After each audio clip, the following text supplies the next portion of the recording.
আমি ব্রাহ্মণ্যবাদের একজন অনুসারী, কিন্তু আমি ইসলামের অনেক কিছুই পছন্দ করি। কিন্তু ইসলামের নিয়ম অনুসরণ করতে হলে আমাকে কি ইসলামে ধর্মান্তরিত হতে হবে, নাকি আমার ব্রাহ্মণ্যবাদের ধর্ম পালন করেই আমি ইসলামের বিভিন্ন নিয়ম অনুসরণ করতে পারবো? স্যার, আমি আপনার অনেক বক্তৃতাই দেখেছি, যেমন ইসলাম ও হিন্দু ধর্মের মধ্যে সাদৃশ্য এবং আরো অনেকগুলো। আপনার বক্তৃতা আমি খুবই পছন্দ করি। বোন খুব সুন্দর একটা প্রশ্ন করলেন। তিনি বললেন যে তিনি ব্রাহ্মণিজমের একজন একনিষ্ঠ অনুসারী, কিন্তু তিনি ইসলামের বিভিন্ন বিষয় পছন্দ করেন। তার প্রশ্ন হচ্ছে যে তিনি কি ইসলামের এই সব বিষয় অনুসরণ করতে পারেন এবং একই সাথে তারা ব্রাহ্মণিজমে চর্চা করতে পারেন। তিনি আমার অনেক লেকচার দেখেছেন এবং অনেকটা পছন্দ করেন।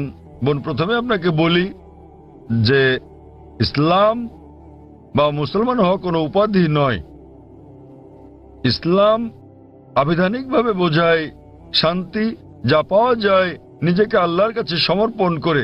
তাই যে কোনো মানুষ যদি সে তার ইচ্ছা অনিচ্ছাকে আল্লাহর কাছে সমর্পণ করে তাহলে সে একজন মুসলিম। শুধুমাত্র মোহাম্মদ, জাকির, আব্দুল্লাহ, সুলতান, শাকির নাম হলে মুসলমান হওয়া যায় না, বা ফাতিমা, আয়েশা, এইসব নামগুলো আপনাকে মুসলিম বানাবে না।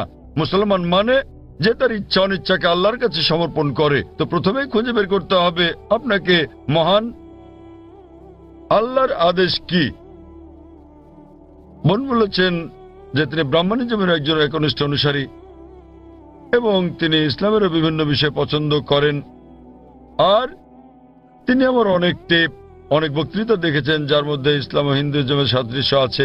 যদি এটা দেখে থাকেন তাহলে উত্তর দেওয়াটা আমার জন্য সহজ হবে, আপনার পক্ষে বোঝাটাও সুবিধা হবে। আপনি যদি দেখে থাকেন আমার হিন্দুইজম ইসলামের সাদৃশ্য নিয়ে বক্তৃতা, যেটা আমি বোধহয় প্রথম শান্তি সম্মেলন চেন্নাইয়ে দিয়েছিলাম, ইসলাম ও হিন্দু ধর্মের মধ্যে সাদৃশ্য।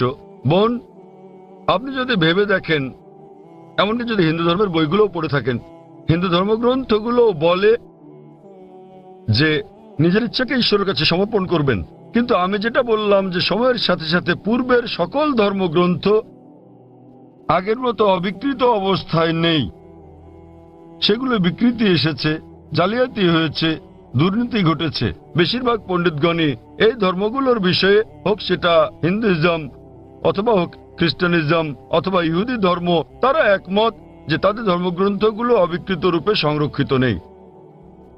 আর আপনি যদি আমার বক্তৃতা শুনে থাকেন, আমি শুরুতে যা বলেছিলাম, মহাভারত একটা গল্প যা অর্জুনের পিতামহ কর্তৃক বর্ণিত। এতে আছে ৮,০০০ শ্লোক। এরপর সময়ের সাথে সাথে পরিবর্তিত হতে হতে এতে চলে এলো ২৪,০০০ শ্লোক। এখন এর মধ্যে আছে ১,০০,০০০ বেশি শ্লোক। এটি কার কথা? মহাভারতের পণ্ডিতগণের। তো সময়ের সাথে সাথে সেগুলোতে হস্তক্ষেপ হয়েছে, তথ্য বিকৃতি ঘটেছে, কিন্তু তা সত্ত্বেও এরকম পরিবর্তনের পরও সবগুলো ধর্মগ্রন্থেই সর্বশক্তিমান ঈশ্বরের বাণী অবশিষ্ট রয়েছে। এবং আপনি যদি আমার বক্তৃতা শুনে থাকেন, সকল ধর্মের মূল কথা হচ্ছে সর্বশক্তিমান ঈশ্বর একজনই। তার কোনো মূর্তি নেই, তার কোনো ছবি নেই। সবগুলো ধর্মই বলে থাকে ঈশ্বর একজনই। আপনি হয়তো শুনেছেন আমার লেকচারে আমি বলেছিলাম বিভিন্ন জায়গায়, যেমন ছান্দোক্য উপনিষদে অধ্যায় নম্বর ৬ অনুচ্ছেদ নম্বর ২ শ্লোক ১, মহান ঈশ্বর এক, অদ্বিতীয়। এবং শ্বেতাবতার উপনিষদ অধ্যায় নম্বর ৪ শ্লোক নম্বর ১৯ এবং যজুর্বেদ অধ্যায় ৩২ শ্লোক ৩ বলা আছে, মহান ঈশ্বরের কোনো প্রতিমা নেই, তার কোনো ছবি নেই। প্রতিমা মানে হচ্ছে মূর্তি, ফটোগ্রাফ, রেখাচিত্র, ছবি, ভাস্কর্য, মূর্তি, পুতুল। তাই ঈশ্বরের কোনো প্রতিমূর্তি নেই, কোনো ফটোগ্রাফ নেই, কোনো রেখাচিত্র নেই, কোনো ছবি নেই, কোনো ভাস্কর্য নেই, কোনো মূর্তি নেই, কোনো পুতুল নেই। তাই সকল ধর্মগ্রন্থই জোর দেয় সর্বশক্তিমান ঈশ্বরের একত্বের উপর। আর হিন্দু ধর্মের ব্রহ্মসূত্রটি হচ্ছে एकम ब्रह्म द्योता नास्ते नैना नास्ते किंचन। भगवान एक ही है, दूसरा नहीं है, नहीं है, नहीं है, जरा भी नहीं है। ঈশ্বর একজনই, দ্বিতীয় কেউ নেই, কেউ নেই, কেউ নেই, কোথাও কেউ নেই।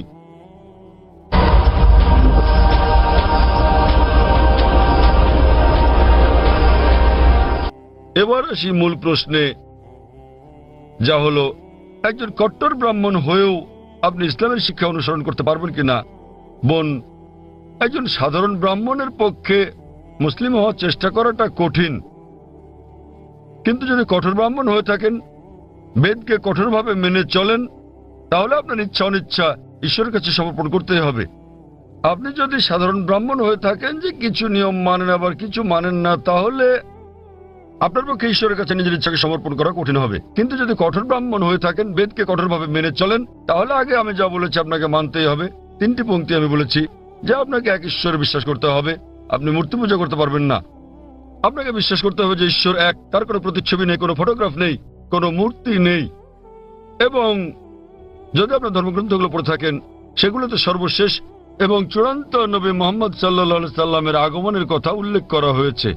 আর আপনি যদি আমার বক্তৃতা ইসলাম ও হিন্দু ধর্মের মধ্যে সাদৃশ্য আর হিন্দু ধর্মে মোহাম্মদ সাল্লাল্লাহু সাল্লাম এই দুটো দেখে থাকেন, আমি বিস্তারিত আলোচনা করছি যে নবী মোহাম্মদ সাল্লাল্লাহু সাল্লামের কথা আপনাদের ধর্মগ্রন্থে আছে। তাই যদি আপনি খারাপ ব্রাহ্মণ হয়ে থাকেন, তাহলে আপনার এটা বিশ্বাস না করার কোনো সুযোগ নেই যে ঈশ্বর এক, তার কোনো চিত্র নেই, কোনো মূর্তি নেই।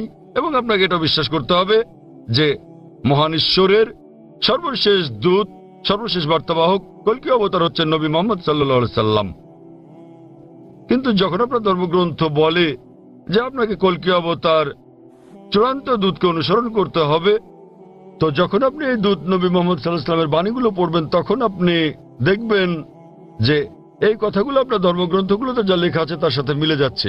আবার একই সাথে দেখবেন এটা আপনার ধর্মগ্রন্থের অনেক কথার বিরুদ্ধে যাচ্ছে। তো এখন আমরা মনে করি যে কোরআন সর্বশক্তিমান আল্লাহর শেষ ও চূড়ান্ত নির্দেশনা, যা নাজিল করা হয়েছিল সর্বশেষ ও চূড়ান্ত নবী মুহাম্মদ সাল্লাল্লাহু আলাইহি সাল্লামের উপরে। এই কোরআন হলো ফোরকান, এটা হলো ন্যায় এবং অন্যায়ের পার্থক্যকারী। তাই কোরআনের সাথে যা যা মিলে যায়, সেটা যদি বাইবেলে উল্লেখ থাকে অথবা থাকে বেদে অথবা মহাভারতে অথবা রামায়ণে, নিশ্চিতভাবে আপনি ধরে নিতে পারেন যে তা হয়েছে সর্বশক্তিমান ঈশ্বরের ইচ্ছা ও আদেশ অনুসারেই। যদি সেটা বিরুদ্ধে যায়, আপনাকে মানতে হবে যে এটা হচ্ছে সর্বশক্তিমান ঈশ্বরের ইচ্ছা ও আদেশের বিপরীত। তাই আপনি যদি একনিষ্ঠ ব্রাহ্মণ হন, ব্রাহ্মণিজম চর্চা করে থাকেন, আপনাকে এক ঈশ্বরে বিশ্বাস করতে হবে, মূর্তি পূজার বিরোধিতা করতে হবে।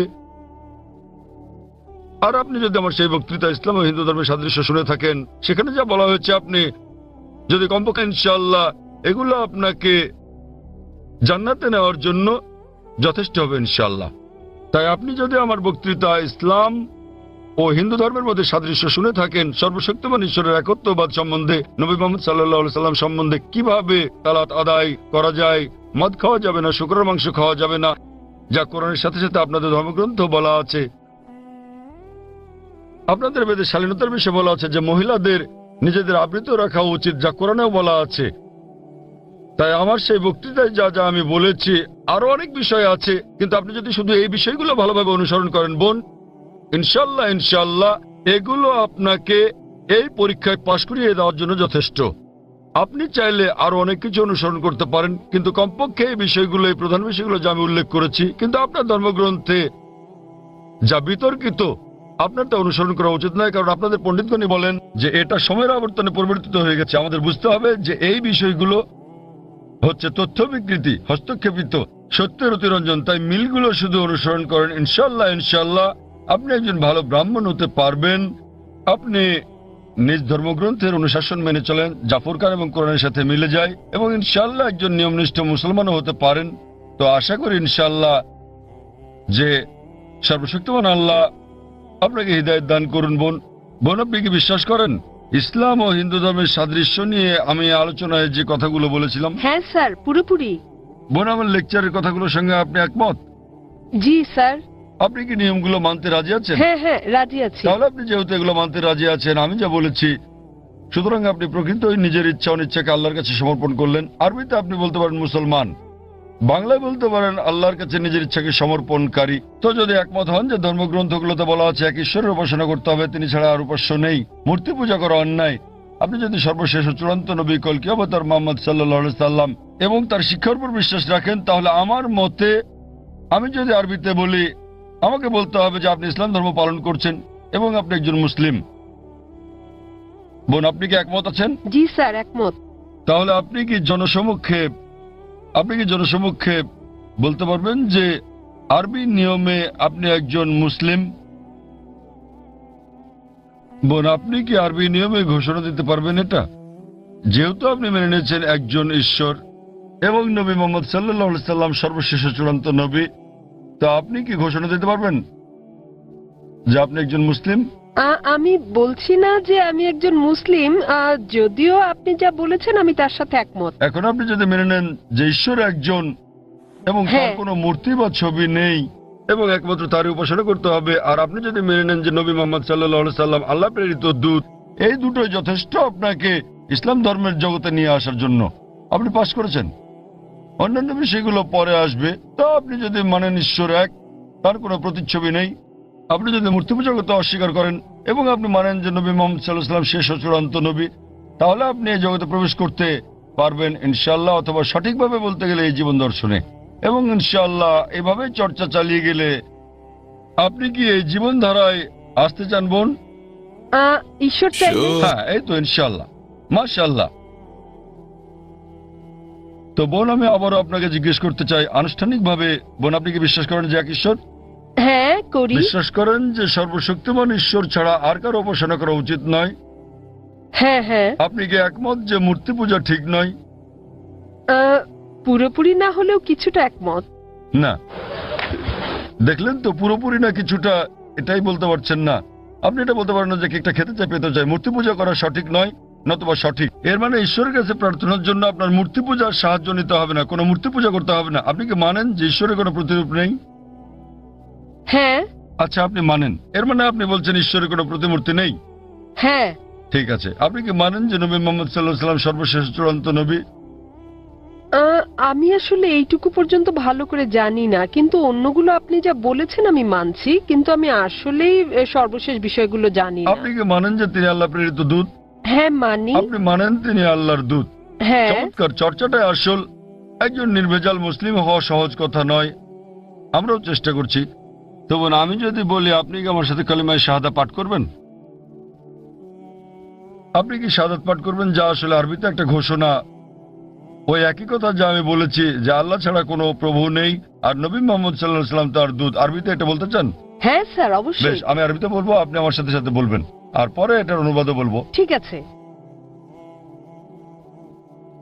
अशहदु अशहदु अल्लाह अल्लाह इलाहा इलाहा इल्लल्लाह इल्लल्लाह व अशहदु व अशहदु अन्ना अन्ना मुहम्मदन मुहम्मदन अब्दुहु अब्दुहु व रसूलुहु। व रसूलुहु। আমি সাক্ষ্য দিচ্ছি, আমি সাক্ষ্য দিচ্ছি আমি সাক্ষ্য দিচ্ছি যে যে কোনো উপাস্য নেই কোনো উপাস্য নেই আল্লাহ ছাড়া, আল্লাহ ছাড়া, আর আমি সাক্ষ্য দিচ্ছি আর আমি সাক্ষ্য দিচ্ছি যে নবী মোহাম্মদ সাল্লাল্লাহু আলাইহি যে সাল্লাম নবী মোহাম্মদ সাল্লাল্লাহু আলাইহি সাল্লাম হলেন আল্লাহর আল্লাহর বান্দা এবং রাসূল। বান্দা এবং রাসূল। মাশাআল্লাহ বোন, ধন্যবাদ। এখন আপনি একজন মুসলিম এবং আমি প্রার্থনা করছি যেন আল্লাহ সুবহানাহু ওয়া তাআলা আপনাকে পথ প্রদর্শন করেন। আর আমি চাই যে ইনশাআল্লাহ সকল ভাই বোনেরা যখনই কেউ ইসলাম গ্রহণ করবেন, আপনারা তাকে জ্ঞানের দিক থেকে সাহায্য করবেন, এভাবে আপনারা সমাজসেবা করতে পারেন। বোন, আপনার কাছে একটা অনুরোধ আমার, যে ইনশাআল্লাহ আপনি কোরআন অনুবাদ সহ পড়বেন, এমনকি যদি আগেও পড়ে থাকেন তবুও, এবং নির্দেশনাগুলো মেনে চলবেন, এবং ইনশাআল্লাহ আপনি তখন আল্লাহর কাছে নিজের ইচ্ছা সমর্পণকারী একজন নিষ্ঠাবান মানুষ হতে পারবেন। আর আমাদের জন্য দোয়া করবেন বোন।